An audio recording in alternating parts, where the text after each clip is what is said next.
Hi everyone, John Riggins coming to you into my little den here, and we're going to talk today about the second volume of the Haunted Mansion series. Yes, this is the second video in my Haunted Mansion series where I review the books from Tales from the Haunted Mansion, written by John Esposito with artwork by Kelly Jones, and of course transcribed from the works of Amicus Arcane, the Ghost Host. Yes, that's right folks, Ghost Host now has a identity, and he is the librarian from the Haunted Mansion. He's the one telling these tales. So when you're going through next time, pay a little more attention to the Haunted Mansion ride, because you'll hear the Ghost Host talking, and you realize that Paul Frees is actually a librarian, which is really cool. Now, what I really like about these books is, like, every time that you read a new volume, it's, have you come back? Really? You're going to stick with this? You don't think this is too scary? Okay, it's your funeral, though, but remember, something bad's going to happen. And basically, it tells you, like, you'll regret reading these books. They're very scary, and it's really cool. But the second volume details the events of Billy. Let me just read this. Return to the happiest haunt on Earth for more terrifying tales from beyond the grave. But take caution, for when the clock strikes 12, the most macabre medium of them all will establish contact with the other side, and ghastly ghosts will materialize. So read on if you dare, but beware midnight at Madame Leota's. Oh, I love it. So good. Now, the best thing about this book is it's actually a follow-up from the first book, The Fearsome Foursome. And it details the tale of Billy as he's older now. He's not a kid anymore. And it's him trying to make contact with the spirit of his dead sister. Because in the last book, when we're telling Willa's tale in The Fearsome Foursome, and she gets eaten alive by her undead zombie pets, you see that Billy had been out in the yard kind of terrorizing her and her friends, but then he reveals to her that, Chubbs was my pet, and you took him before, I could really kind of shape up my game. I know I wasn't taking good care of him, but, I really did love that guinea pig. And now he's dead, and I didn't get to spend as much time with him as I wanted as you did. You just took him from me. You didn't even ask if you could take him. And it really understood. She's like, oh, wow, he really wasn't my pet. He was my brother's pet. I was just babysitting, and I feel awful now. Like, they both did wrong. Like, I feel like Billy had done more wrong in that scenario than Willa did. But at the same time, like, Willa didn't talk to her brother about it, which is just as equally wrong. And it's a good life lesson for people who are reading the book, not just kids, but even adults. You really should talk about things with people, which is what we're doing today. We're talking about it. So Billy, after he had discovered his dead sister, is filled with regret. And he just wants just the chance to say goodbye and that he loves her. And one of the things that he does is he goes around trying to contact spirit mediums, trying to find somebody. And it opens up with him going to this one weird woman's house where she's doing a seance for him. He's like, okay, this is looking promising. It's looking promising. Then the power goes out and he realizes it's all a sham. And he's like, I'm not mad. I'm just disappointed. And the lady's like, listen, I understand, but I hope you do find what you're looking for. And she's really nice about it. And, he pays her anyways. He's like, it was a good show. Keep it up. I'm sure you make people happy and you help them find closure. But tonight you didn't do that. So he goes back to, he went someplace. It was actually a reference where he was sitting. Oh, come on. The Tiki Restaurant. The Tiki Room. He goes to the Tiki Room. It's wonderful. And he goes there to kind of celebrate Willa's birthday. And he's sitting there eating a s'mores cake. Or he's not eating it, he's just got the candle lit, and he's just sitting there all by himself, just kind of reminiscing about the fact that he never got to see her. So then he goes and visits, or he never got to say goodbye. So he goes to her grave, and this is almost a scene in a movie where a guy would be getting drunk over a dead loved one's grave mourning. But instead he's just sitting there mourning, and he gets approached by Amicus Arcane, who's walking through, and he's like, oh, what are you doing here? He goes, I'm mourning my dead sister. He goes, huh. And they end up having a conversation, and he mentions Madame Leota. Now, something important to keep in mind about Billy when you're reading this is Billy is a representation of an atheist. At least in my opinion, he is. Because Billy has no faith. He doesn't believe in the supernatural. He doesn't believe in the afterlife. And he wants to believe, though. Which is awesome, because it's a couple references. Now, for me personally, I view it as a representation of an atheist who is trying to find faith in something. Now, here's the other thing it's a reference to. This is really cool. Back in the day, and I think it was in the 60s, right before the ride was going to open, this is before Walt had died, he did a special with Miss Disneyland Tencennial, and he had introduced the the Haunted Mansion. Now, one of the workers, and I think it was Mark Davis, had said, it wasn't Mark Davis, it was one of the other fellas, had said, you know, we find that people who don't believe in ghosts actually want to believe in ghosts. People want to believe, which is really cool, because he talks about how people want to believe. So Billy is a representation of that line, which is really neat. So John Esposito really did his homework. My God! So neat. Just absolutely amazing, the references that he's able, and the history that he's able to pull out for the Haunted Mansion for us, and the things that we get. Now, this is the next cool thing. This is the next cool thing. Now, this is part of the Pirates of the Caribbean connection, and the connection to the Haunted Mansion that Offhand Disney talked about in one of his videos, and I will link that to you guys here if I can find it, and make sure that you get a nice reference to that, and you'll know what I'm talking about. But when Amicus Arcane's like, you know, you're not ready, you're still alive, you can't come to the Haunted Mansion, he thinks about it and goes, actually, you know what? I bet I could swing it. Why don't you come with me? So he takes him into this crypt, and in this crypt, like, he goes down, there's all these skeletons hanging from the wall, and it's an entrance to the Haunted Mansion. And that's originally what they wanted to do, is to have pirates and to have Haunted Mansion connected, and there would be this connecting tunnel that could take you to it, because if you got off of Pirates, you could go to the Haunted Mansion, because they kind of wanted originally, like, this idea of Bloodmere Manor connected to the Pirates of the Caribbean ride. Really cool idea with Captain Blood. Or Captain Gore, excuse me. Captain Blood was an Errol Flynn character. But Captain Gore. And this entryway for the living, for Billy, is the old entrance that they talked about. I'm like, that is so cool that he put that in there. So, another good reference there. And so he comes in, and they starts telling tales. He's like, well, you got to sit here and listen to some of my stories first. He goes, because we'll talk to Madame Leota.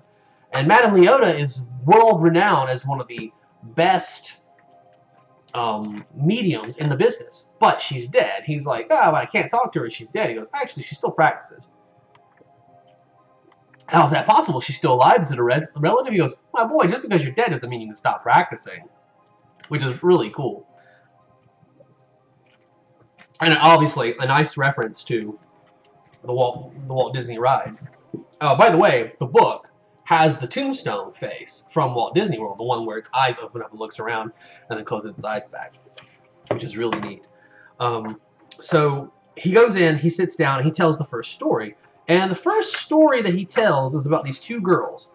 Now, this is actually a really cool story. It's called Please Remain Seated, which obviously is a reference to the ride.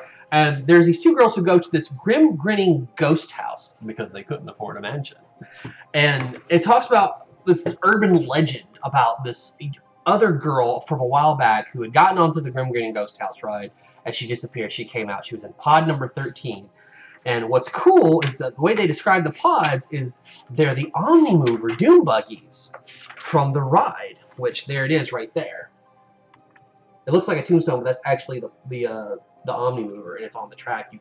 You can see the track right there, which is really kind of neat. And as they're sitting there going through the Grim Grinning Ghost House, one of the girls turns to the other one, and she starts like freaking her out and going, because she'd already been on it, so she pretended like she was possessed by the other girl. And the girls secretly disliked one another because one was the pretty one and one wasn't.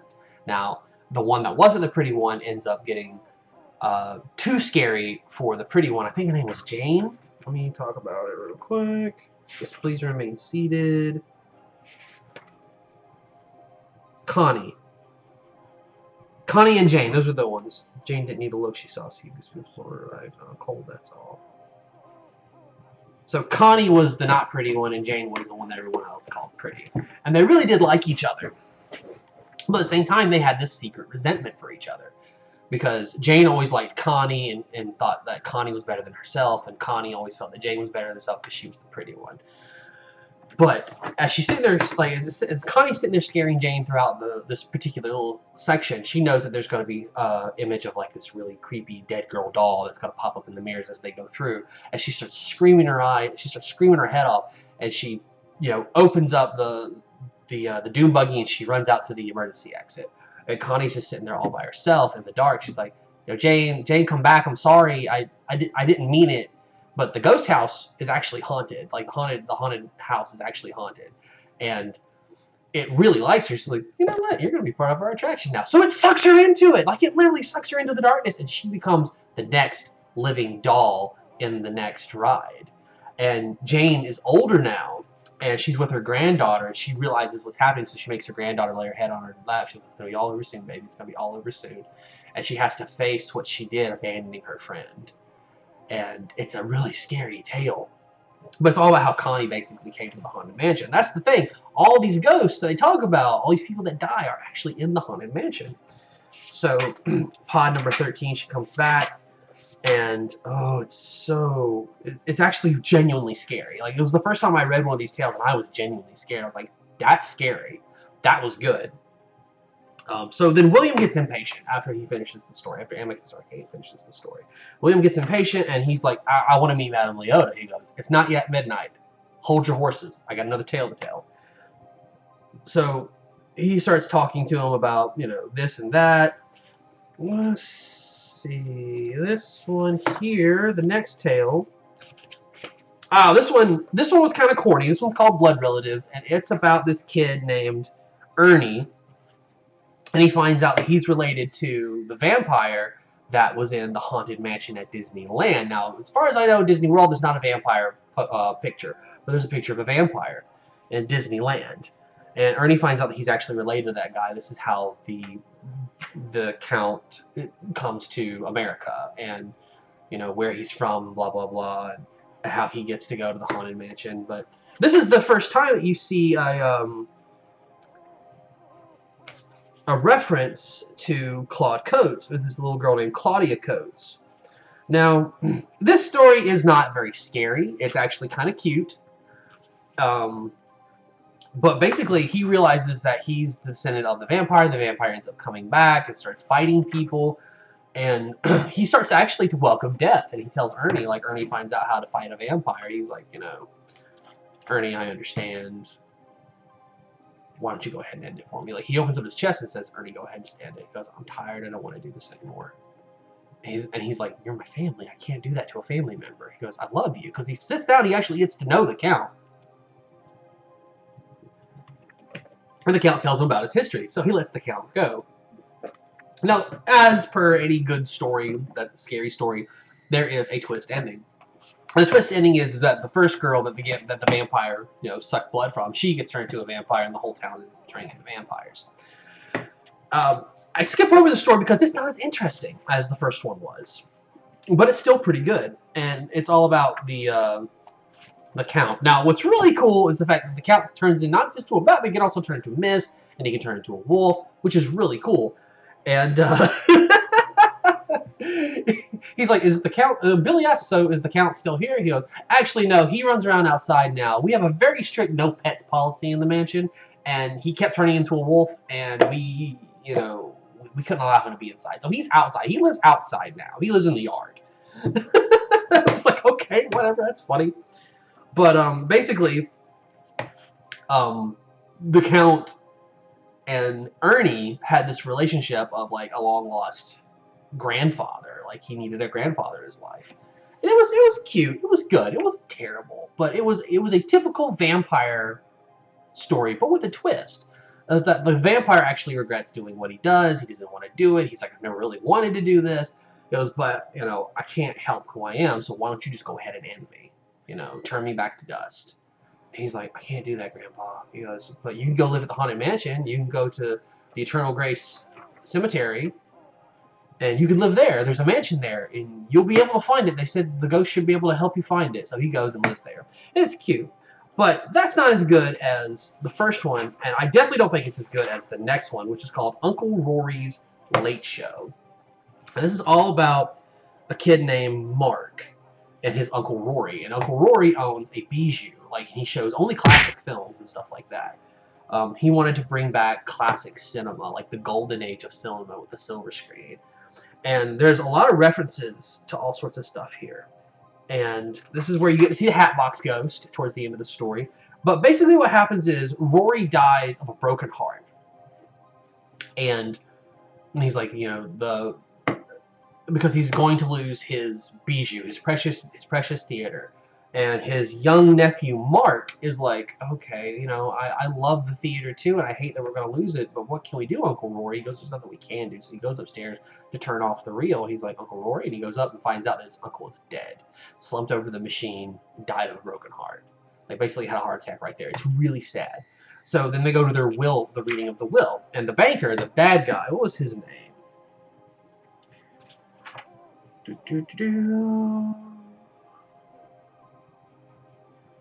Mr. Subotsky. And I don't know if that's a reference to anything, because I don't think my Disney references are as up as others are. So maybe if Offhand Disney reads these, or he sees this video, maybe Dallin could tell me what that's a reference to, if indeed it is a reference. But what happens is, they start talking about this actress named Diana Derwin a lot. And Mark knows who Diana Derwin is. And at the reading of the will, he gets a key to a storage unit called 1939. Okay? Very specific, because it was the golden age of film at that point.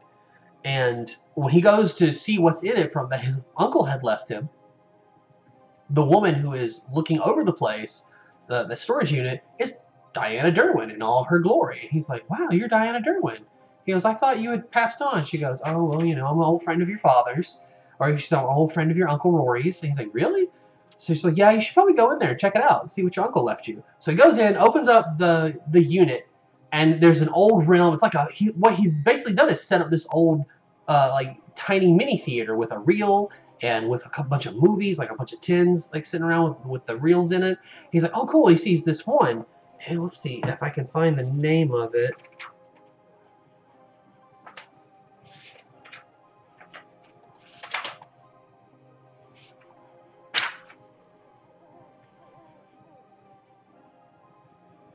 Wanted After Midnight.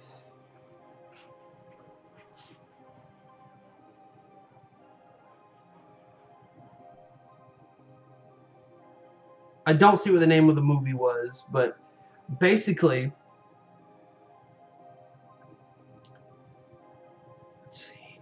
Basically what happens is it starts out, this is really cool, this is really how it starts out. He opens up the film canister and starts feeding the film into the reel, and he starts to watch this movie, and it takes place inside of a coffin. And it's a first-person point of view. And what he's doing is he sees this old, you know, this rotting hand start scratching at the board in front of it. And he scratches at it. It scratches at it until his fingertips come off and his finger bones sharpen to like pointy edges, and he's able to dig through the coffin and scratch through it. And then it digs through the ground. And he soon realizes, he goes, that's Uncle Rory's grave. And he gets out and he starts going towards the where the banker is. And basically what he does is he watches this film, and he has to end up finishing it. Like, he runs away from it because he gets real scared. Then he comes back and he ends up finishing it. And he watches his Uncle Rory kill the banker with a hatchet. Like, he hacks him to death and cuts off his head. And then at the end of the film, he goes off with Diana Derwin, and he turns around. He's not this rotted corpse anymore. It's his uncle again. He smiles and he goes, give an audience an ending they deserve. And hands the head off to the Hatbox Ghost. The Hatbox Ghost puts the banker's head in the Hatbox and disappears. And I'm like, oh my god, that's horrifying! And it's so good. And then it cuts back to Billy, and Billy's like, you know what, I'm done with this crap. I want to meet Madame Leota, and I'm gonna go find her. He goes, alright, but do yourself a favor, stay out of the attic. That's where Mrs. Hatchaway lives. That's where Mistress Hatchaway lives. He goes, whatever. So he goes up there. He goes, stay away from Constance. And he runs off to there, and he meets Constance Hatchaway. And she starts telling him, you know, I do. I love you. And she's going to chop him up with the axe. And he's like, oh my god, I'm going to die. Until this little ghost girl rescues him and takes him back to the library where he's safe. And the librarian's like, you never left. talking about? I was up in the attic. This woman was about to kill me. And you find out, he's like, oh, this is the little girl, you know? And the little girl's scared. Saves him. And you think for a second that it's going to be, Willa, his sister, but it's not. It's actually this little girl named Camille. And her story, while not as scary as the other ones, is still pretty good. But it's about this little girl whose parents had died and was going to live with her mean aunt in a haunted house. And she doesn't talk. Like, it's hard for her to talk because she has what's called selective mute. And what happens is when you're a selective mute, in some cases, it's a situation where something tragic has happened to you, so it just causes you to not want to speak ever again, so you don't speak. And she can't, it's hard for her to speak because she hasn't spoken in so long, she's forgotten what it's like to speak, but she likes to write down things. Now, one of the things that it mentions is a writer had died there, and he died horribly, like he hung himself or something, and he had been scribbling, they come from inside the walls, they come from inside the walls, and you're sitting there thinking, oh my god, what comes from inside the walls? What are they? Are they ghosts? Are they? You find out it's roaches. An army of them, like billions of them, all living inside these walls.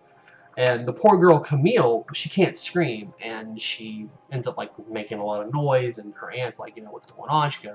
She writes down the word roaches. She goes, there's no roaches here, you know, we've had the place fumigated, you're just being silly. And she's like, and you've ruined the wall, so I'm gonna have to run you out of here anyway. She says, but this works out. She goes, I'm gonna put you in the basement, and I'm gonna get this place fumigated. I gotta repair the wallpaper that you destroyed, and you're gonna live down in the basement for a while. Well, she ends up locking the little girl in the basement, and the lights flickering out, and the roaches, since they got fumigated out of that room, have nowhere to go but down to the basement where Camille is. And Camille's like, oh my gosh, these roaches are gonna take me over, and they do. They end up taking her over because she ends up falling down. And as she's finally able to manage to scream, they fill into her mouth and end up suffocating her and killing her. And it's a horrible, horrible story. And there's no payoff for the antagonist, the aunt, whatsoever. The poor little girl dies. But that's a good, scary story. At the same time, I don't feel it's as strong as the other ones, but it's definitely stronger than the vampire story. And then, of course, they finish up, and the clock strikes 12, and that's when Madame Leota appears, and Billy finally gets to meet Madame Leota. And she performs her seance. And it's so good, because they do it. They even add on to it, because, you know, as the lines go, and serpents and spiders, tail of a rat, calling spirits wherever they're at, there's actually more to it that you're supposedly not hearing when you first walk in. So here's the whole thing. I should have warmed up before I did these videos. Here's the whole thing. Horned toads and lizards, fiddle and strum, please answer the roll by beating a drum. Harpies and furies, old friends and new, blow on a horn so we'll know that it's you. Serpents and spiders, tail of a rat, call in the spirits wherever they're at. Rap on a table, it's time to respond. Send us a message from somewhere beyond. Goblins and ghoulies from last Halloween, awaken the spirits with your tambourine. Creepies and crawlies, toads in a pond, let there be music from regions beyond. Wizards and witches, wherever you dwell, give us a hint by ringing a bell. And for those of you that said the words along with me, thank you so much. I enjoyed doing that with you all today. So, the first ones that Billy doesn't get, that Billy gets to see, is not his sister, but it's actually Noah and Steve, and they're fighting over the bracelet. And by the way, I probably forgot to mention this whole time, Billy's got the bracelet from his sister with all the pet charms on it, because it was a personal effect of hers. You have to have a personal effect when you do a seance. They're saying, like, I found it, it's mine! And they're fighting over it, and he's like, oh my god, that's Steve and Noah, I know them! What are you doing here? And what's really neat is they kind of pull a Fievel, an American Tail moment, where, you know, you're passing by somebody, because when he's going up to see the attic to look for Madame Leota, it was where he thinks, oh, Madame Leota's obviously up there, and he ends up meeting Constance. He passes by a balcony, but he doesn't notice the party down below, and Willa and Tim are dancing together like they danced together at the end of the last novel. really nice and really nice thing there. So they're all celebrating Willa's birthday that day, and it all ends up with a happy birthday scene. And Billy gets to say his goodbyes. He gets to tell her that he loves her. She goes, "I love you too, jerkwood." And he's like, "I want to stay." She goes, "You can't. You're alive." She goes, "But maybe later." And it's a really cute image here. You know what's kind of funny, and I don't know if they meant to do this, but look there. That's Billy. Billy looks like Offhand Disney. Like, a lot like Offhand Disney.